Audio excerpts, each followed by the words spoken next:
Aterrorizante. Fábrica de armas russas em produção em massa choca a OTAN. A Rússia intensifica a produção de armamentos, utilizando quantidade em massa para superar a Ucrânia.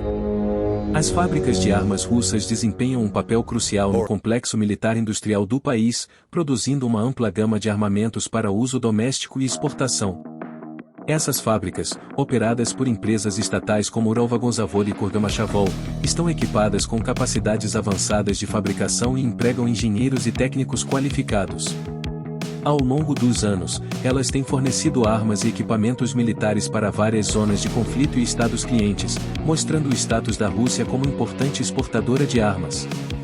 No contexto do conflito ucraniano, as fábricas de armas russas têm sido instrumentais no fornecimento de tanques, veículos blindados, artilharia e outros armamentos para as forças separatistas no leste da Ucrânia. A proliferação de armas russas tem alimentado a intensidade do conflito e contribuído para a sua intransigência. Além disso, o envolvimento das fábricas de armas russas destaca a estreita relação entre o complexo militar industrial e o Estado russo, com a produção de armas servindo tanto como um ativo estratégico quanto como uma oportunidade lucrativa de exportação.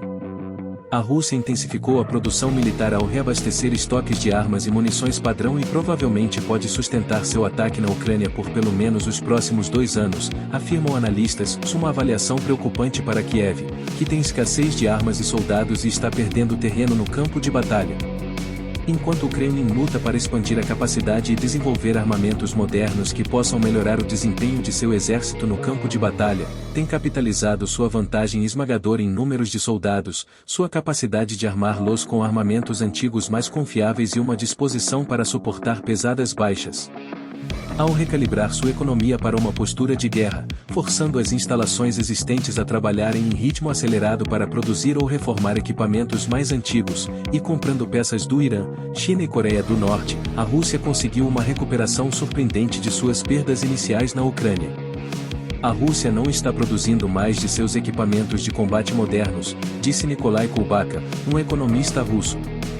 Mas tem produzido muito mais equipamentos de trabalho mais simples, rifles, projéteis, armas em massa para soldados em massa. Enquanto a ajuda militar ocidental para Kiev diminuiu nos últimos meses, inclusive nos Estados Unidos, as forças russas retomaram a iniciativa na Ucrânia, onde agora podem disparar artilharia e implantar drones em uma taxa muito mais alta do que os ucranianos. A Rússia rearmou suas forças reformando equipamentos existentes, grande parte deles datados da era soviética. Peças de reposição da China, Coreia do Norte e Irã têm qualidade inconsistente, disseram especialistas, mas obtê-las demonstrou a capacidade de Moscou de contornar sanções.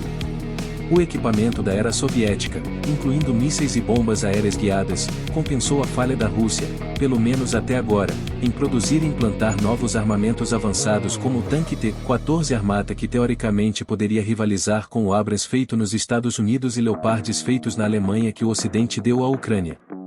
Autoridades dos Estados Unidos inicialmente acreditavam que a guerra na Ucrânia havia degradado seriamente as forças armadas da Rússia.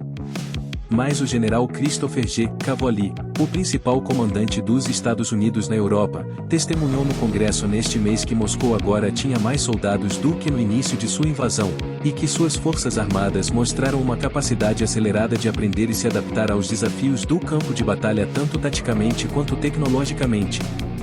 No final do ano passado, o presidente russo Vladimir Putin aprovou um aumento recorde nos gastos militares para 2024, planejando gastar cerca de 115 bilhões de dólares, quase um terço do orçamento anual total do país e o dobro do valor alocado para o militar em 2021, o ano anterior à invasão da Ucrânia.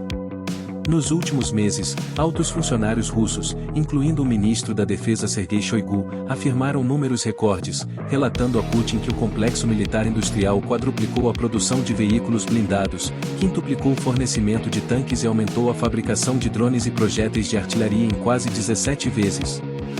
Esses números, incluindo uma alegação de que foram construídos 1.500 tanques em 2023, não podem ser verificados porque o governo não divulga estatísticas sobre produção militar e os custos da guerra e porque o militar frequentemente usa contabilidade criativa, confundindo material novo e reconstruído, para mostrar resultados positivos. Minha impressão é que os números de Shoigu e a figura de 1.500 tanques fornecidos ao longo de 2023 são tecnicamente corretos, mas também incluem equipamentos remodelados, disse Michael Gerstad, analista de guerra terrestre do Instituto Internacional de Estudos Estratégicos, IISS, um think tank com sede em Londres. Também pode haver um percentual de tanques que estão sendo canibalizados e suas peças usadas para fazer outros tanques, que também poderiam ser adicionados às estatísticas. Gerstad disse acreditar que a Rússia pode fabricar até 330 tanques por ano, mas na verdade está construindo a metade disso. Ainda assim, a Rússia conseguiu repor cerca de 1.140 tanques que se estima terem sido perdidos em 2023 ao limpar e reformar armaduras. Os especialistas observam que o suprimento de equipamentos existentes é limitado e que um desafio-chave para a Rússia é desenvolver capacidade para construir novos veículos de combate quando ficar sem modelos antigos para modernizar. O último casco novo para o tanque T-80 foi construído há décadas. Em vez disso, a Rússia desmontou e reformou centenas que foram fabricadas há mais de 50 anos. Mas no outono, comandantes militares russos ordenaram uma renovação da produção na Krasmamas, abreviação para a fábrica de engenharia de transportes de Omsk, onde o T-80 é construído.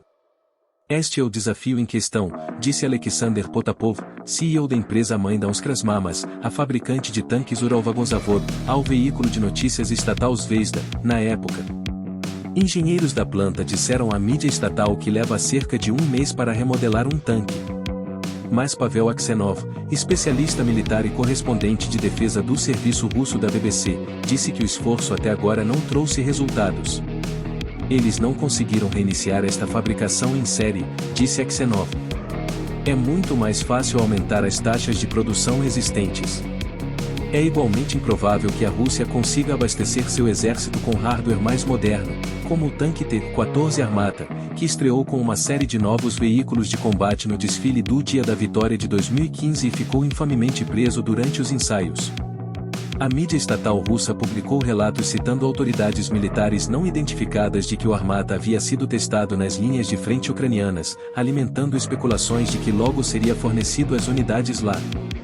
Mas no mês passado, o chefe do fabricante de defesa da Rússia, Rostec, Sergei Chemizov, disse que o Armata não será implantado na Ucrânia por causa de seu alto custo.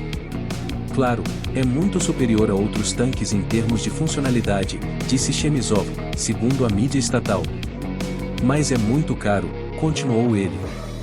Nesse sentido, o exército provavelmente não o utilizará agora. É mais fácil comprar o T-90. Nem o fabricante, Uralvagozavod, nem os funcionários divulgaram o custo do tanque, mas em 2011, especialistas russos estimaram em cerca de 7,9 milhões de dólares, em comparação com cerca de 3,6 milhões de dólares para a modificação T-90S. Aksenov disse que não há prova de que a produção do Armata tenha sido finalizada.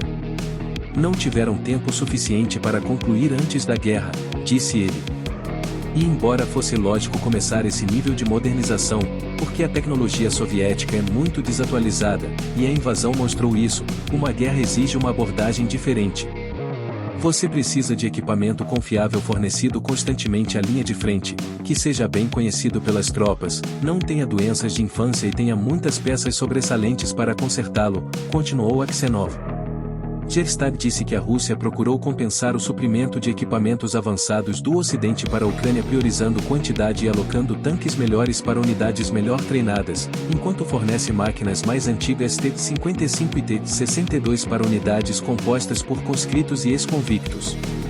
Para aumentar o suprimento, a Rússia fechou um acordo com o Irã para instalar uma fábrica de drones Shahed em Tatarstan, a cerca de 500 milhas a leste de Moscou, e tem pressionado por um grande aumento na produção do drone autodestrutivo Lancet da Rússia, fabricado por uma subsidiária do gigante de armas russo Kalashnikov Koncer.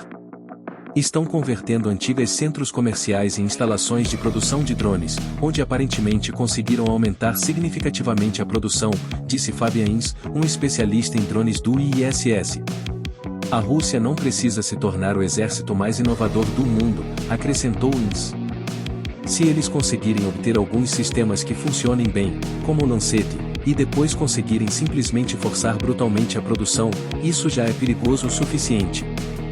Para contornar as sanções, a Rússia forjou novas cadeias de suprimentos para obter componentes ocidentais para equipamentos militares de alta tecnologia, com partes roteadas através da Turquia, China e Cazaquistão, disseram especialistas, enquanto o Ocidente tem lutado com a fiscalização. Um relatório recente da Escola de Economia de Kiev concluiu que a Rússia continua sendo capaz de adquirir grandes quantidades dos insumos de que precisa para sua produção militar. As importações de bens prioritários caíram apenas 10% desde a imposição das sanções, constatou o relatório. A Rússia também buscou matérias-primas básicas. Oficiais nos Bálticos no mês passado pediram a proibição das vendas de minério de manganês, um componente-chave na produção de aço e ligas, depois que a mídia estoniana relatou que os suprimentos para a Rússia haviam aumentado, muitas vezes via portos estonianos e letões. A Rússia também conseguiu adquirir suprimentos de nitrocelulose, um composto necessário para produzir explosivos como conchas de artilharia, de acordo com um relatório do Centro de Estratégias de Defesa da Ucrânia, incluindo da Alemanha, Taiwan e China. Relatório do Washington-Post.com 3. Relatórios recentes sugerem que as fábricas de armas russas aumentaram a produção de novos tanques, sinalizando uma escalada significativa nas capacidades militares em meio ao conflito ucraniano. As especificações exatas e os modelos desses tanques permanecem não divulgados, mas os analistas especulam que podem incluir variantes atualizadas de designs existentes ou plataformas totalmente novas com recursos avançados. A súbita explosão na produção de tanques levantou questões sobre seu cronograma e propósito pretendido, especialmente no contexto das hostilidades em curso na Ucrânia.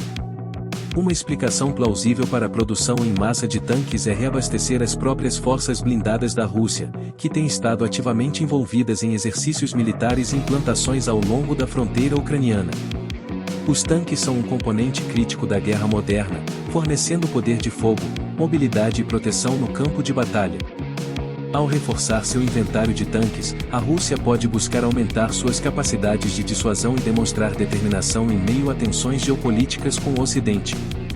Além disso, a produção de novos tanques pode servir como uma resposta estratégica às ameaças percebidas da expansão da OTAN e ao acúmulo militar no leste europeu. No entanto, outro cenário plausível é que esses tanques estejam destinados à exportação para estados clientes ou procuradores envolvidos em conflitos regionais, incluindo a Ucrânia.